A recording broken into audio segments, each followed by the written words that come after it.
Seguramente han estado en algún restaurante en donde quien atiende preguntó que qué término de cocción prefiere usted para la carne.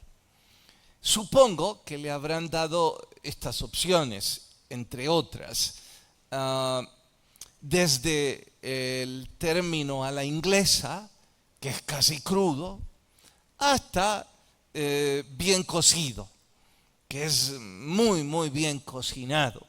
Y por supuesto, entre estos extremos, algunos intermedios que no es importante profundizar en ellos. Lo que sí es importante decir es que algunos de ustedes, por favor quítala, habrán dicho, claro, bien cocida. ¿Cómo voy a comer sangre? Porque a la inglesa o medio cocido derrama cierto líquido rojo que parece ser sangre, pero no es sangre. A ese líquido rojo se le llama mioglobina, que es una proteína que ayuda a los músculos a oxigenarse.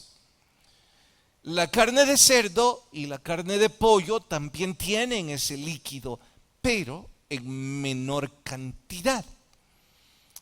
Y dirán algunos en este punto, ¿y qué? ¿Quiere el predicador que aprendamos sobre nutrientes o sobre algunos gustos en cuanto al arte de la comida gourmet? No, en lo absoluto. No es un tema para este púlpito. Les he explicado esto porque el asunto de no querer comer sangre no nace en las preferencias de nuestro sentido del gusto.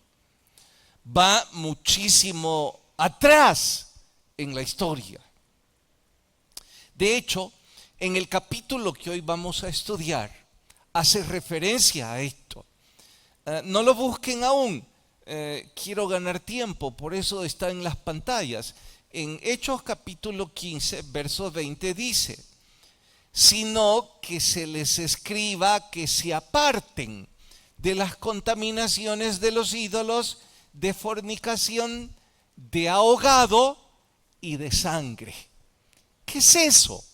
¿Qué es esto de absténganse de no comer ahogado y sangre? Bueno, les dije que está mucho atrás en el tiempo. Los que están en el club de lectura, la semana que pasó, recordarán que en Levítico y Números se extendió al respecto, pero no arranca en Levíticos, arranca desde el Génesis. De hecho, en el capítulo 4 del Génesis dice, ¿qué has hecho? Dios reprochando a Caín, la voz de la sangre de tu hermano clama a mí desde la tierra. Esto, por supuesto, es sentido figurado. No es que la sangre hable, pero Dios había dicho que en la sangre estaba la vida. Con esto les estaba advirtiendo que derramar sangre era arrebatarle la vida a una persona y que nadie debía hacer eso.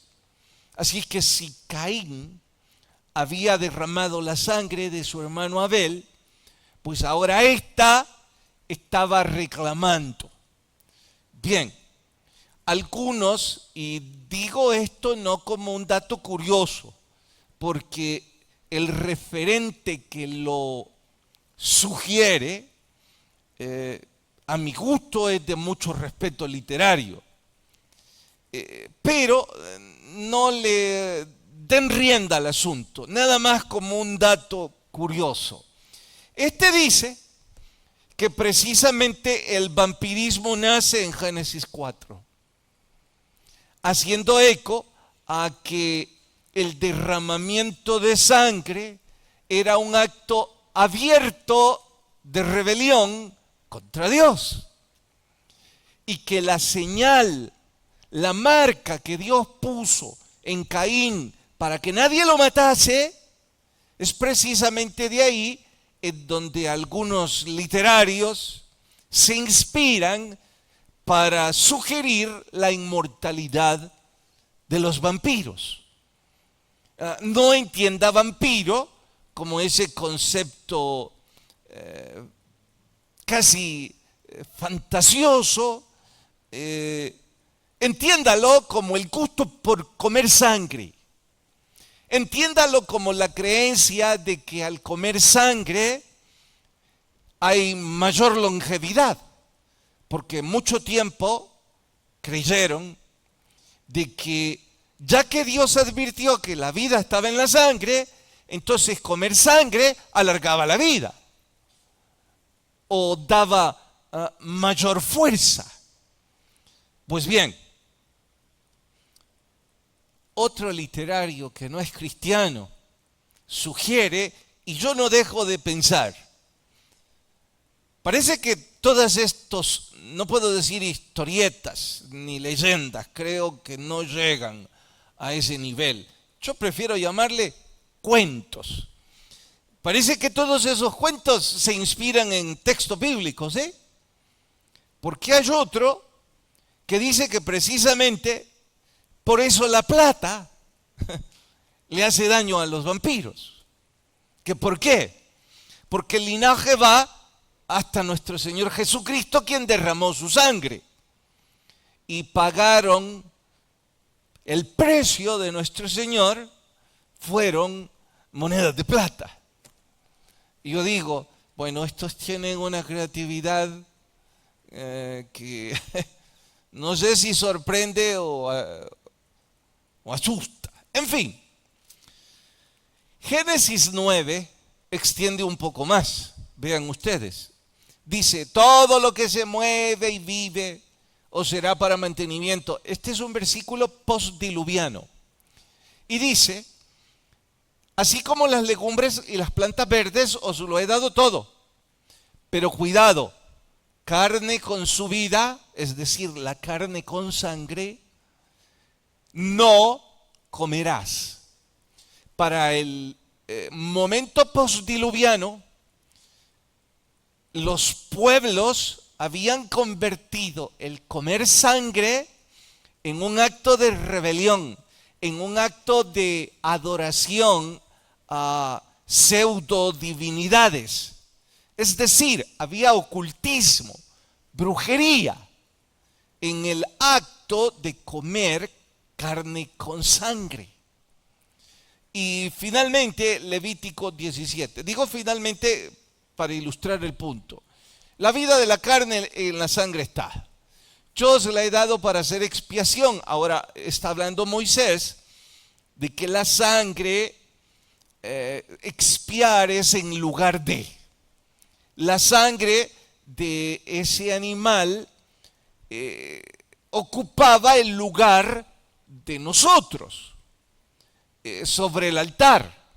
Y la misma sangre hace expiación de la persona. Por lo tanto he dicho, ninguna persona de vosotros comerá sangre, ni el extranjero que mora entre vosotros comerá sangre. ¿Y cuál era la intención de legislar el asunto? Bueno, no sigan las costumbres de los pueblos paganos, cuya intención es adorar demonios, cuya intención es rebelarse a la voluntad de Dios. Ellos, esos pueblos paganos, le llamaban comer sangre y ahogado. ¿Por qué ahogado? Bueno, es que cuando se sacrifica a una res, al degollarle, al cortarle el cuello, entonces lo ponen boca abajo y se desangra. No sé si han tenido la oportunidad de presenciar un sacrificio. El sacrificio de una res.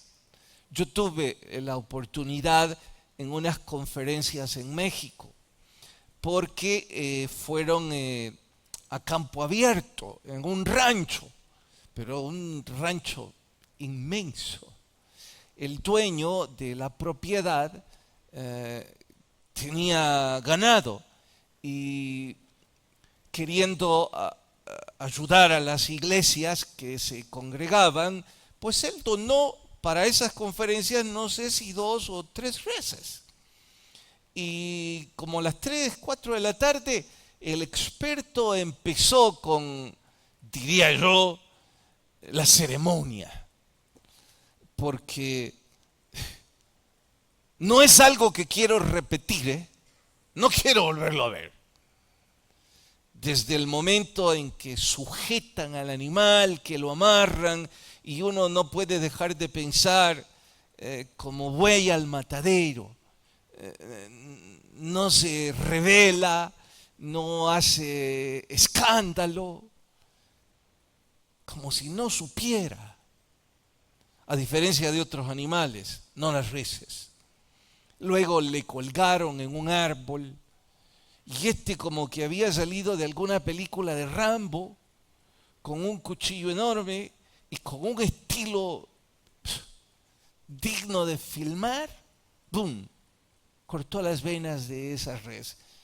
Derramó sangre, pero largo rato, hasta que no derramaba más sangre. Bueno, esa es la preparación normal. En esas naciones paganas habían cambiado la preparación normal por estrangulamiento. Asesinaban o ejecutaban o sacrificaban la res ahogándola, estrangulándola, promoviendo así que la sangre quedara en la carne. El acto de estrangulamiento era un acto de adoración a demonios. Y luego, cortar la carne, comérsela cruda y que la sangre corriera por sus bocas, era un frenesí, una decadencia humana, una locura. Pero eso era lo que estos pueblos acostumbraban. Por eso Dios dijo, ustedes no van a hacer eso. Bien, ¿qué tiene que ver todo lo que les he explicado con el capítulo que vamos a estudiar hoy? Pues mucho. Porque en Antioquía se aparecieron unos judaizantes.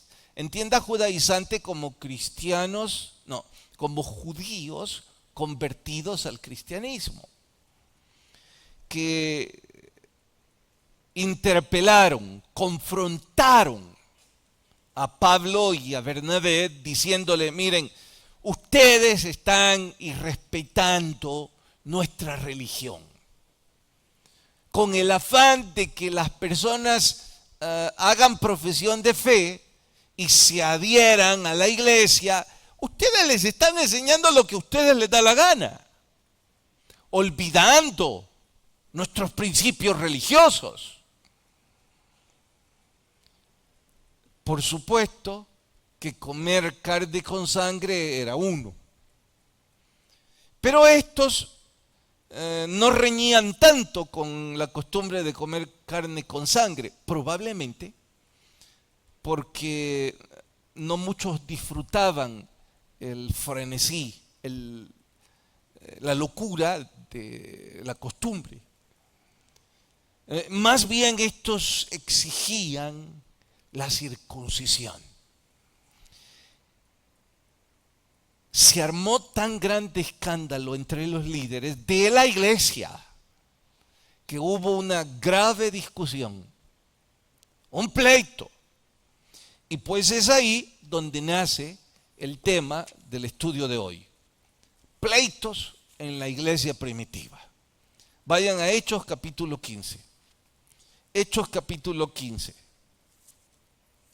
Y si usted viene por primera vez y dice, al fin decidí venir y ya van a hablar de pleitos. Pues sí, capítulo 15. ¿Listos? Verso 1. Entonces algunos que venían desde Judea enseñaban a los hermanos: si no os circuncidáis conforme al rito de Moisés, no podéis ser salvos. Pare, ¿entendió la condicionante? O ustedes se circuncidan o no son salvos. Así de tajantes. Como Pablo y Bernabé tuviesen una discusión y contienda, ¿cómo? No pequeña.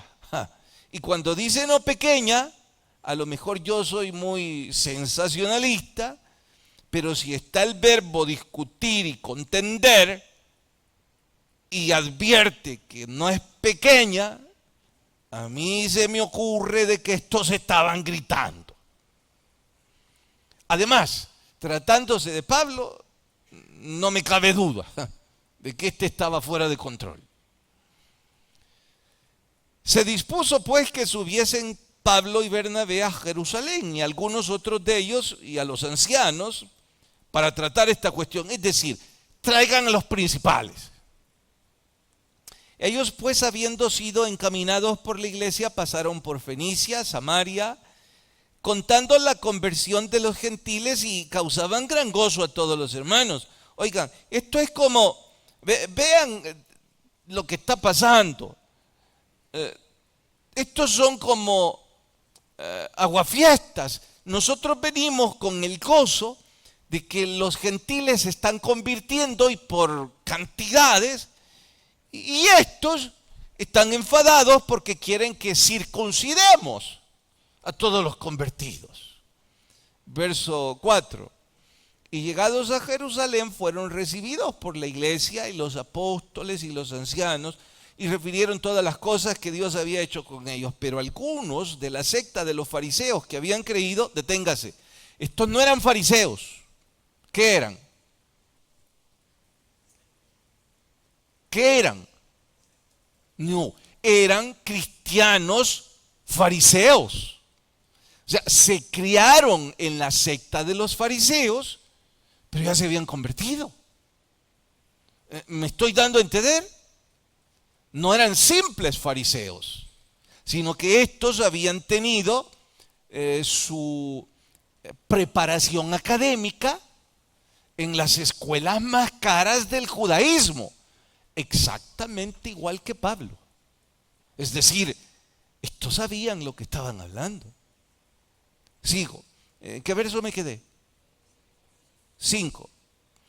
Y dice: es necesario circuncidarlos y mandarles que guarden la ley de Moisés. Y se reunieron los apóstoles y los ancianos para conocer este asunto. Y después de mucha discusión, una vez más digo, mucha discusión. Y yo no dejo de preguntarme, ¿y qué tanto peleaban estos? Pero en fin, Pedro se levantó y les dijo, y bueno, ya les cuento todo lo que les dijo, porque es largo. Por favor, oren conmigo. Señor, te ruego que hables a nuestros corazones y que podamos crecer a través del estudio de tu palabra. Lo rogamos en el nombre de Jesús. Amén. Dirán algunos de ustedes, mire, pero ¿por qué tanto alboroto si el asunto no parece muy grave? ¿Cómo que no es muy grave? Tal vez no he sido capaz de proyectarles la gravedad de esto, así que ahora se la voy a mencionar puntualmente.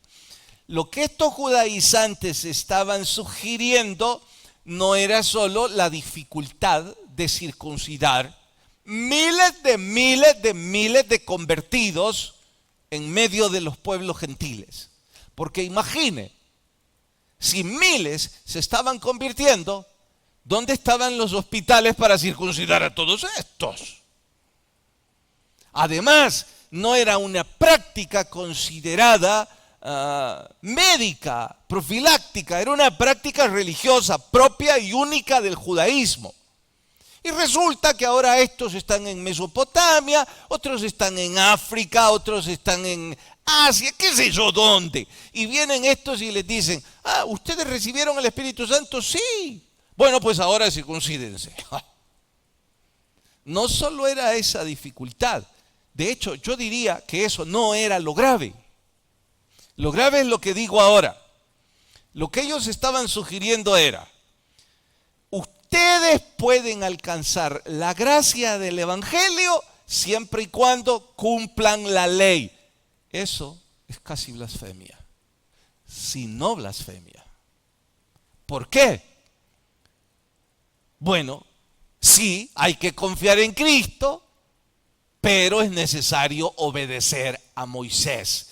¿Qué? ¿Moisés está a la par de Cristo? ¿La gracia está a la par de la ley? No. Entonces no le pongan gracia. Pónganle cumplimiento de la ley. Eso se acerca a una blasfemia, si es que no es blasfemia. Estar agregando a la fe un compendio de rituales que nacen en la cultura de un pueblo y tratar de obligar a la iglesia de Cristo. En esa discusión estaba Pedro. Y ahora yo entiendo por qué Pedro fue el primero al que el Espíritu Santo le demostró que los gentiles también alcanzaban la gracia por medio de la fe. ¿Recuerdan la escena en la casa de Cornelio? Semanas atrás. ¿Sí la recuerdan? ¿Qué la van a recordar si no vinieron? Pero para los que vinieron y los que no, deberían en Facebook buscar ese sermón. Bueno, tomó la batuta Pedro, no congraciándose con Pablo y Bernabé, sino que con seguridad, con dominio del tema. Y hubo 3 o 4 puntos en su disertación. Número 1, Dios le dio el Espíritu Santo a los gentiles. Yo soy testigo. Yo, que no me quería sentar a la mesa de los gentiles, el Espíritu Santo me llevó a la casa de Cornelio y yo vi el derramamiento del Espíritu en ellos. Ellos no recibieron el Espíritu Santo por guardar la ley. Ni siquiera conocen la ley. Ellos recibieron el Espíritu Santo por creer en Cristo. Punto 1. Punto 2. Nuestro Señor Jesucristo enseñó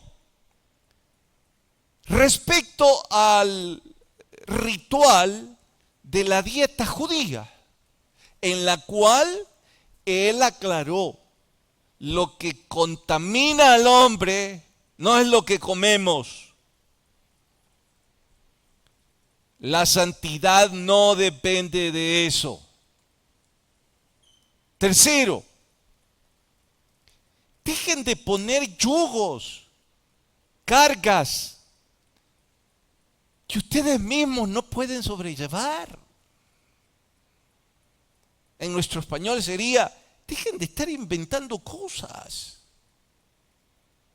Si Dios abrió las puertas a los gentiles, ¿cómo se les ocurre a ustedes intentar cerrarlas? Su responsabilidad es predicar para que más puertas sean abiertas. Puedo imaginar la pasión, el fervor, el ánimo con el que Pedro gritó estos puntos. Porque como era una discusión, no me venga usted a sugerir de que sigilosamente les estaba diciendo estos argumentos. Creo que lo hizo con fuerza, con contundencia. Claro, Pedro representaba liderazgo. Fue uno de los 3 que estuvo con nuestro Señor. Todos sabían que nuestro Señor le dijo: a ti te daré las llaves del reino. todos respetaban a Pedro y pues si Pedro estaba diciendo estas cosas y ahora Bernabé, que tenía tan buen testimonio, más Pablo, que había experimentado una conversión milagrosa, más los miles que ahora se comportaban como nuevas criaturas, ante tanta evidencia no pudieron menos que concluir diciendo: está bien, no vamos a poner más rituales. Entendemos que la salvación es por gracia. Solo les sugerimos que se abstengan de comer sangre y ahogado. Es decir, bueno, mire, está bien, pero absténganse de costumbres que están en abierta rebelión contra la fe en Cristo y también contra la fe en la ley judía. No se sumen a esa carne ahogada, ensangrentada, que revenden en los mercados después de que han sido ofrecidas a demonios. Porque eso es idolatría, es ocultismo, es hechicería. Y pues el asunto se resolvió. Bien, no fue la única grave discusión en el mismo capítulo. Vean ahora el versículo 36. Verso 36, mismo capítulo. En casa lo leen completito, por supuesto. Dice: después de algunos días, Pablo dijo a Bernabé: bueno, volvamos a visitar a los hermanos en todas las ciudades. El segundo viaje misionero. Y Bernabé quería que llevasen consigo a Juan, el que tenía por sobrenombre Marcos. ¿Se recuerdan de este chico? Que, bueno, para los que no lo recuerdan, no, digo, para los que no vinieron, este chico, Juan Marcos, inició en el primer viaje misionero, pero dimitió, renunció, desertó. No sabemos por qué. Las conjeturas son que quizá muy joven, que se acobardó, que tuvo una discusión, que se enfermó, lo que usted quiera. Entonces, verso 38. Pero a Pablo no le parecía bien llevar consigo al que se había apartado de ellos desde Panfilia y no había ido con ellos a la obra. Hubo tal desacuerdo entre ellos que se separaron el uno del otro. Bernabé tomó a Marcos y Pablo a Silas. ¡Wow! Yo creo que si ustedes no fueran la iglesia de Cristo, que han estudiado la Biblia ya meses, dirían: mire, esa gente solo peleando vivía. Acaban de tener semejante discusión y días después ya se enredan en otro pleito. Bueno, en efecto, no es que se la pasaban peleando toda la vida, pero a veces tenían desacuerdos, grandes desacuerdos, propios de su naturaleza humana, propios de su imperfección. ¿Qué era lo que estaba pasando? Simple. Bernabé, les expliqué cuando se los presenté, que era ese animador que todo equipo quiere tener con ellos. Un tipo carismático, que está siempre dando ánimo, empujando. Y Pablo era todo lo contrario, era un Paratín Lahaye, un escritor increíble. Pablo era el típico colérico. Y usted debe saber que en la teoría de los 4 temperamentos, los coléricos no soportan a los desertores. No los toleran ni un poco. Ellos no aceptan trabajar con personas que dimiten, con personas que desertan. No es que ellos acusen de cobardes a los que dan un paso atrás. Ellos entienden que el miedo sobrecoge a cualquiera, pero no toleran que los que hacen eco del miedo quieran caminar a la par de los que están dispuestos a sobreponerse al miedo. Así es que Pablo dijo, no, ese niño no va conmigo. Bernabé dijo, pues haz lo que te dé la gana. Yo me voy con él. Y Pablo dijo, pues yo me voy por otro lado con Silas. Lo bueno es que se duplicó los equipos misioneros. No estoy diciendo que el Espíritu Santo necesita que sus siervos se peleen para duplicar recursos para la obra de Cristo. Estoy diciendo que a los que aman a Dios al final todo les ayuda bien. Y que Dios se glorificó en la falta de madurez y de conciliación de estos dos, y se glorificó honrando el arrepentimiento de Juan Marcos. Porque en efecto, el chico se convirtió en otro gigante en las misiones. Más adelante lo vamos a ver en otra reunión, en donde Pablo ya opina muy bien de él.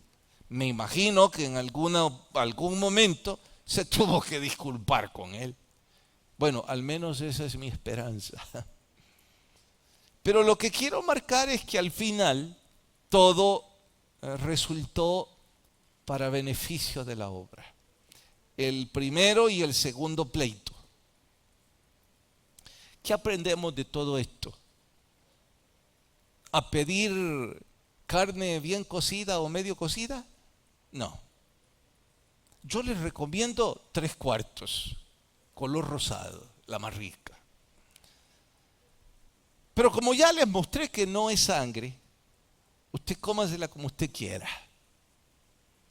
Porque el propósito de este estudio no era mejorar nuestros gustos culinarios. Entonces, ¿qué lecciones espirituales debemos escudriñar o desgarrar de esta historia? Número 1, que no se nos ocurra intentar por medio de legalismos que no están en la Biblia, que no son para el Nuevo Testamento, cerrar las puertas del Evangelio a nadie. Es una torpeza mayúscula. Nosotros no estamos para cerrar puertas, nosotros estamos para abrirlas. Y voy a mencionar 2 o 3 botones de muestra. Decirle a la gente cómo vestirse.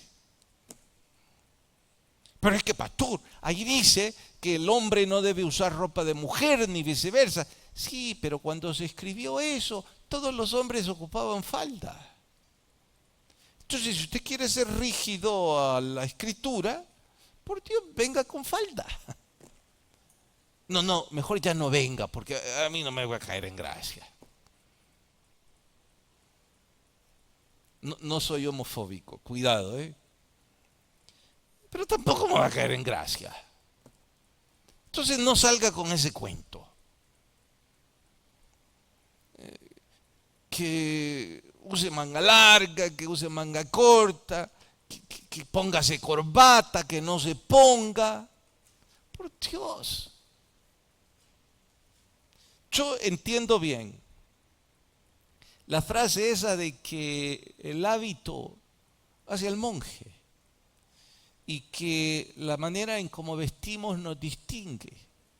Pero el asunto de esos refranes tiene que ver a un contexto social, no a doctrina bíblica.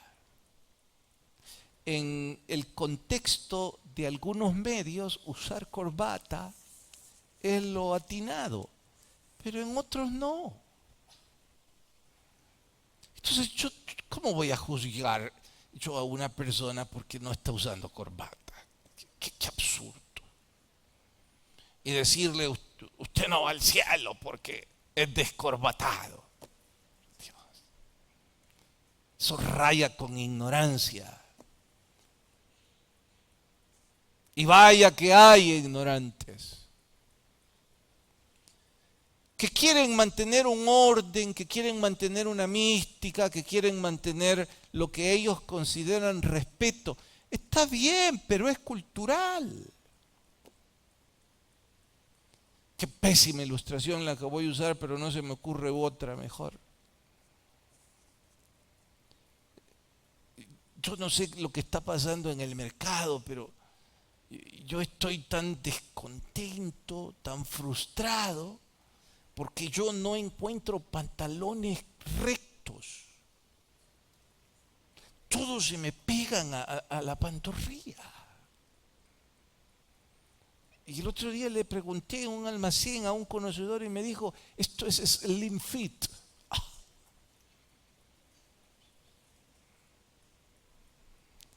No quiero decirles más, pero digo, por Dios, los de mi época, ¿cómo íbamos a usar eso?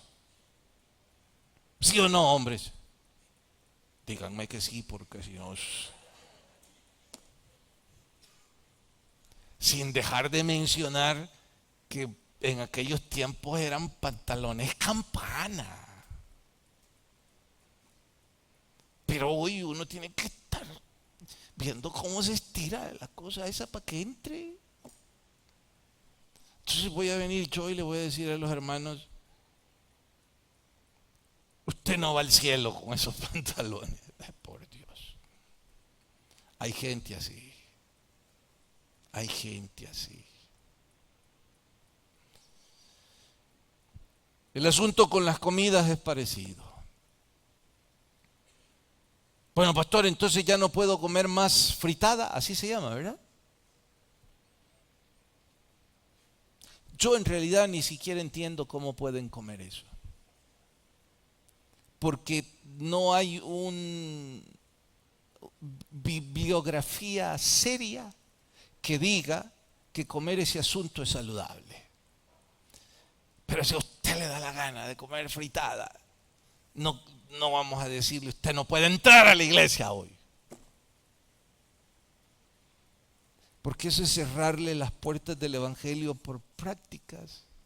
Bueno, imagínense, yo ni siquiera sabía que se llamaba así, pues. Hasta ayer me ilustró un hermano, porque dijeron que además de fritada lleva otro nombre y el otro nombre me suena tan vulgar. Yo dije, no quiero repetir eso. Entonces el hermano me dijo, es fritada, también puede decir fritada. Pero en mi cabeza no cabe. Meter en un poquito de carne, un montón de sangre y después... Ay, pastor, viera qué rico es bueno ese asunto.